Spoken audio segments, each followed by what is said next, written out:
When I was growing up, my father said something to me I will never forget. Son, when you were born, you cried while the world rejoiced. Live your life in such a way that when you die the world cries while you rejoice. We live in an age when we have forgotten what life is all about. We can easily put a person on the moon, but we have trouble walking across the street to meet a new neighbor. We can fire a missile across the world with pinpoint accuracy, but we have trouble keeping a date with our children to go to the library. We have email, fax machines and digital phones, so that we can stay connected, and yet we live in a time where human beings have never been less connected. We have lost touch with our humanity. We have lost touch with our purpose. We have lost sight of the things that matter the most. And so, as you start this book, I respectfully ask you, who will cry when you die? How many lives will you touch while you have the privilege to walk this planet? What impact will your life have on the generations that follow you?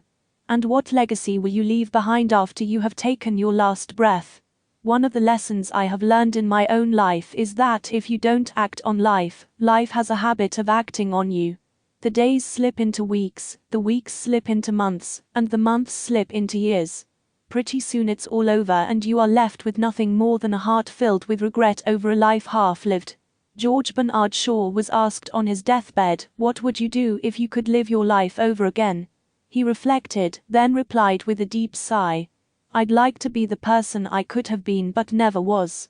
I've written this book so that this will never happen to you. As a professional speaker, I spend much of my work life delivering keynote addresses at conferences across North America, flying from city to city, sharing my insights on leadership in business and in life with many different people. Though they all come from diverse walks of life, their questions invariably center on the same things these days. How can I find greater meaning in my life? How can I make a lasting contribution through my work? And how can I simplify so that I can enjoy the journey of life before it is too late? My answer always begins the same way. Find your calling. I believe we all have special talents that are just waiting to be engaged in a worthy pursuit.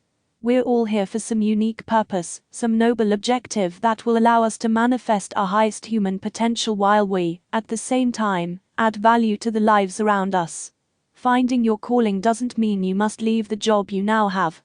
It simply means you need to bring more of yourself into your work and focus on the things you do best.